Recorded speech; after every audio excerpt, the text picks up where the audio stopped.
সাদিয়া গ্রামের একমাত্র উচ্চ বিদ্যালয়ের 10ম শ্রেণীর ছাত্রী। শান্ত স্বভাব, চোখে বড় স্বপ্ন। আর রাহাত 3 বছর আগেই এসএসসি পাশ করে কলেজে ভর্তি হলেও এখনও প্রায় স্কুলে আসে, কখনো ছোট ভাইয়ের খোঁজ নিতে, কখনো ফুটবল খেলার মাঠে। ওদের পরিচয় হয় লাইব্রেরি। সাদিয়ার হাতে তখন চাঁদের পাহাড় বইটা।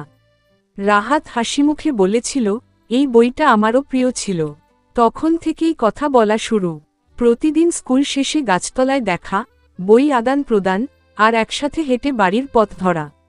সাদিয়া প্রথমবার রাহাতকে বলেছিল, তুমি ছাড়া গল্পগুলো অপূর্ণ লাগে। রাহাত একটু লাজুক হলেও বুঝেছিল এটাও এক ধরনের ভালোবাসার প্রকাশ। গ্রামের পরিবেশ রক্ষণশীল, তাই সম্পর্কটা খুব গোপন ছিল। কেবল কাছের বান্ধবী জানত। দুজনেই জানত এখনও অনেক পথ বাকি, সাদিয়ার এসএসসি, রাহাতের চাকরি খোঁজা। কিন্তু প্রতিজ্ঞা ছিল, স্বপ্ন পূরণ করেই তারা একসাথে ভবিষ্যৎ গড়বে। একদিন স্কুল মাঠে বসে রাহাত বলেছিল, তুমি পড়াশোনা শেষ না করলে আমি বিয়ে করব না। সাদিয়ার চোখ ভিজে উঠেছিল। ভালোবাসাটা ছিল যেমন নিষ্পাপ, তেমনি দৃঢ়, একটা গ্রামের সরল জীবনের নিঃশব্দ কিন্তু গভীর প্রেমকাহিনী।